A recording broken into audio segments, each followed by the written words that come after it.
Halo semuanya, Assalamualaikum warahmatullahi wabarakatuh.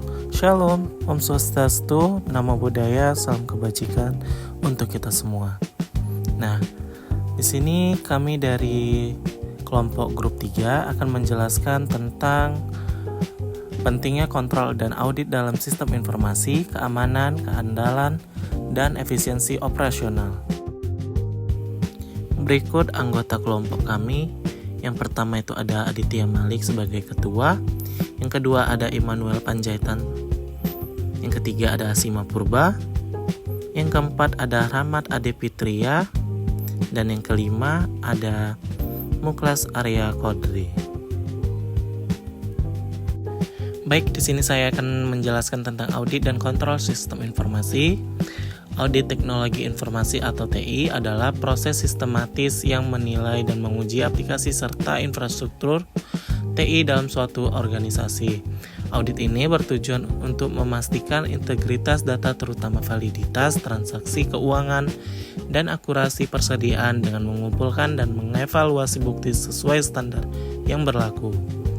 Pendekatan audit TI memadukan pengujian kepatuhan atau compliance testing dan pengujian substantif atau substantif testing secara proporsional sehingga kontrol TI efektif dan selaras dengan tujuan bisnis. Nah, selanjutnya saya akan menjelaskan tentang definisi dan kerangka audit TI menjadi 3. Yang pertama itu ada audit TI. Audit TI itu uji sistem dan infrastruktur TI secara sistematis. Yang kedua ada ISACA dan COBIT, organisasi dan kerangka kerja global paduan audit TI. Yang ketiga ada fungsi audit. Internalnya itu adalah penilaian keamanan dan kepatuhan. Eksternalnya adalah pemeriksaan independen laporan keuangan.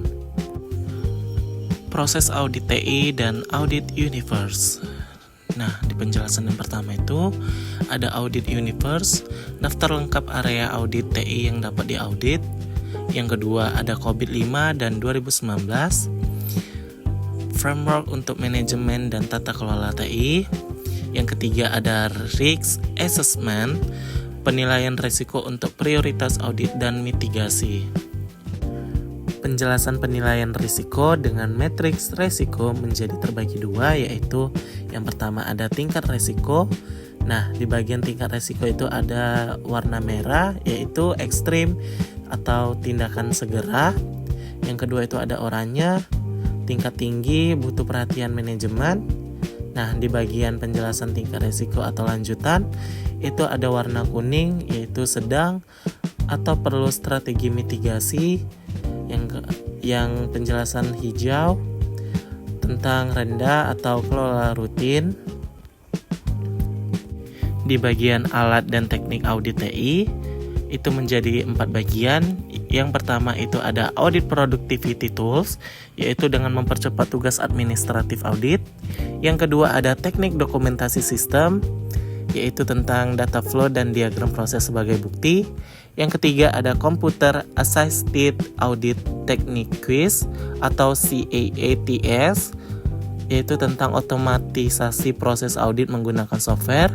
Yang keempat itu ada teknik pengumpulan data, yaitu tentang wawancara, survei, dokumentasi, dan observasi. Nah, penjelasan selanjutnya itu tentang framework tata kelola TI atau COVID 5. Itu menjadi 5 bagian. Yang pertama itu ada Evaluate, Direct, Monitor atau IDM tentang proses tata kelola utama. Yang kedua ada Align, Plan, Organize atau APO tentang domain manajemen perencanaan TI. Yang ketiga ada Build, Acquire, Implement atau BAI tentang pengadaan dan implementasi TI. Yang keempat ada Deliver Service Support atau DSS tentang pengiriman layanan dan dukungan TI. Dan yang kelima ada Monitor, Evaluate, Assess atau MEA tentang evaluasi dan pemantauan performa. Di penjelasan slide selanjutnya itu ada manajemen risiko TI dan standar terapan, dibagi menjadi 3, yaitu risiko TI umum. Yang pertama itu ada gangguan layanan dan perangkat usang.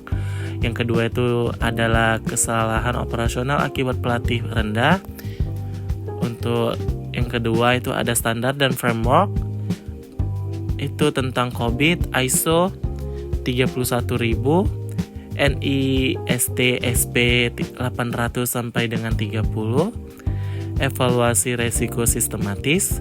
Yang ketiga itu ada mitigasi resiko tentang server cadangan, upgrade perangkat, pelatihan staff. Penjelasan slide berikutnya yaitu tentang standar manajemen proyek audit TI. Itu dibagi menjadi 5. Yang pertama itu adalah inisiasi, menjelaskan tentang menetapkan tujuan dan ruang lingkup proyek. Yang kedua ada persiapan, tentang rencana audit dan pengumpulan dokumen. Yang ketiga itu ada implementasi, tentang pelaksanaan audit dan pengumpulan data.